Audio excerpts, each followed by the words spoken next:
So the map that you see in front of you is showing two different groupings. For now, just ignore the color and try, if you can, to concentrate on the light dotted gray lines. So for example, in California, you will see that there's 4 different sections. Those represent 4 of the 91 district courts that we actually have in California.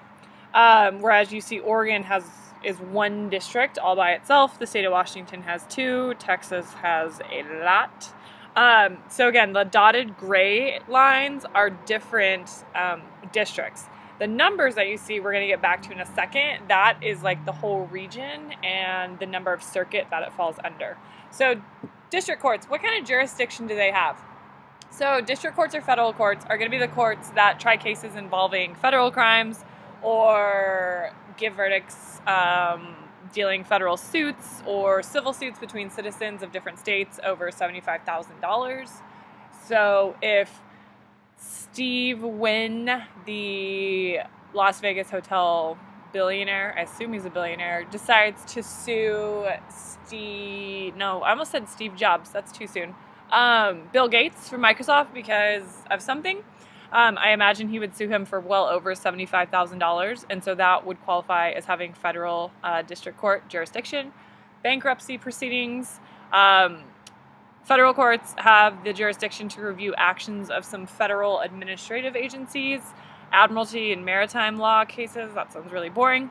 And then the district courts also get to supervise the rules and regulations regarding naturalization of aliens. So once immigrants come and are naturalized, it's the courts that oversee those proceedings.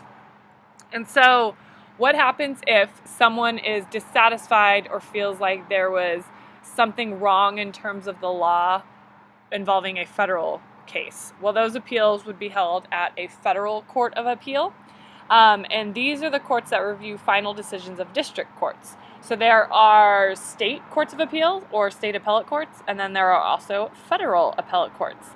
The majority of the cases heard, again, are going to review the decision of a district court. A small faction of cases are those where there are appeals. I think I mistyped here, but basically an appeal made by a federal regulatory agency made directly to a court of appeal. So sometimes there are exceptions where there's not a lower court decision. The reviewing of federal regulatory agencies sometimes go right to a federal appellate court. I apologize for that weird sentence. Okay, now there are 91 district courts, and those district courts are divided into 12 different judicial circuits, including one for the District of Columbia. Each circuit serves at least 2 states and has between 6 and 28 permanent circuit judges. So there's 178 circuit judges in all, and the number of judges a circuit gets depends on the amount of judicial work in that particular circuit. So if we go back to this map that we were looking at earlier, now pay attention to the color. So this color green, that's the same green as the permission slips that you guys need to give me for our trip. All the states are in the 9th circuit. So Hawaii, Guam, Alaska, and then the West Coast, they are all, again, in the 9th district. So any appeal from one of these different federal courts is going to be handled in the 9th circuit court. Same thing with the 10th. Let's say there's a federal case where Wyoming sued Utah. If Utah wanted to appeal the ruling, then it would be reviewed in the 10th Circuit, etc., etc., etc. Hopefully that makes sense. Okay, more about Court of Appeals. So each court normally hears cases by a rotating panel of 3 judges, and the decisions are made by majority vote of the participating judges. So yes, that means 2 of the 3 judges need to come to the same decision. Sorry. Okay.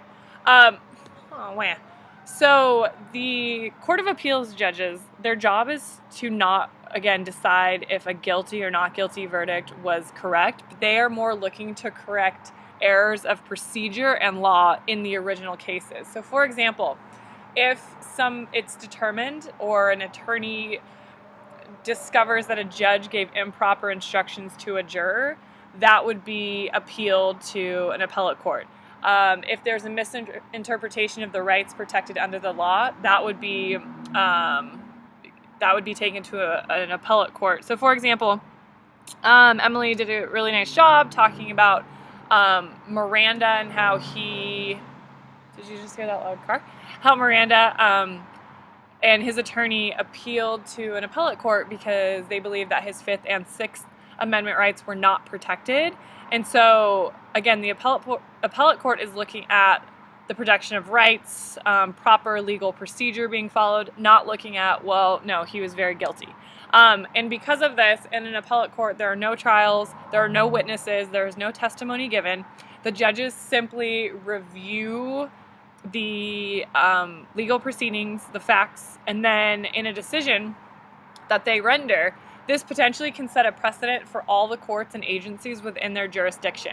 So if the 11th Circuit makes a decision in an appellate court, that decision could affect all other federal courts within that particular circuit. You don't need a